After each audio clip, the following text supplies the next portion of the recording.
Hello everyone, welcome to my Facebook and YouTube page all about Anisa.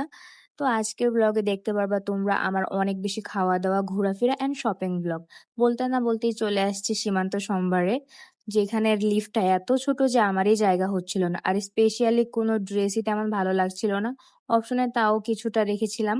কারণ এখান থেকে আমি একটা প্যাশন ফ্রুট স্মুথি খাই, যেটা মোটামুটি ভালোই ছিল, গরমে ভালো লাগতেছিল, অনেক ট্যাঙ্গি ছিল। অ্যান্ড স্পেশালি ওরা হচ্ছে আসলেই প্যাশন ফ্রুটটা ইউজ করে, যার জন্য মজা লাগতেছিল। অ্যান্ড এটা খেতে খেতে বের হয়ে যাই লাঞ্চ করার জন্য। আমি জানি না, আমার ক্ষুধা লাগলে মাথা গরম হয়ে যায়, অ্যান্ড আগে খাওয়া দাওয়া পরে শপিং।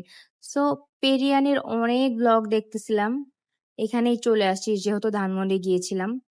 অ্যান্ড তাদের প্লেসটা মোটামুটি ভালোই সুন্দর, খারাপ লাগেনি, আর তাদের সার্ভিসও অনেক ভালো ছিল।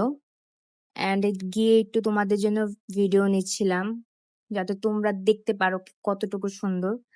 অ্যান্ড এরপর খাবারের মেনু দেখছিলাম। এখান থেকে হচ্ছে আমি পেরি পেরি চিকেন, যেটা ওদের অনেক স্পেশাল, ওইটা অর্ডার দিই। অ্যান্ড পেরি পেরি টাকোসটা অর্ডার দিই। এরপর খাবারের জন্য বসেছিলাম। আর দেখো ভাই, এটা হচ্ছে 390 টাকার টাকোস, তাও কি 2 পিস, আর 2 কামড়ে খাওয়া হয়ে গেছে। একদমই গলা কাটা টাকা নিচ্ছে ওরা। অ্যান্ড এটা ছিল শুধু, এই চিকেনটার প্রাইস ছিল 460 টাকা, আর ওই রাইসটা আমি এক্সট্রা অ্যাড করেছিলাম 160 টাকা দিয়ে। সো ভাবতেই পারতেছো যে কি পরিমাণ এক্সপেন্সিভ। আর ওই ভাতটা, রাইসটা যতটুকু দিছিল, মানে জাস্ট 1 চামচের, এর বেশি না। আর খাবারের টেস্ট আমার আমার জন্য না আর কি, তোমাদের ভালো লাগতেও পারে, but this food is not for me.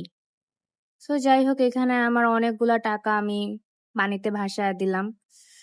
আর আমার এক্সপ্রেশনে দেখতে পারতেছো, আমার কোনো খাবার ভালো না লাগলে আমার মুখে এক ফোঁটাও হাসি আসে না। তো যাই হোক, খাচ্ছিলাম, কি করার, খাবার তো শেষ করতেই হবে। অ্যান্ড ফোর্সফুলি খাচ্ছিলাম, আমাকে খাওয়াই দিতেছিল অনেক ফোর্সফুলি, যে তোর খাইতেই হবে, তুই এখানে নিয়ে আসছস কেন আমারে। কারণ এইখান থেকে আমি বসুন্ধরা যাব।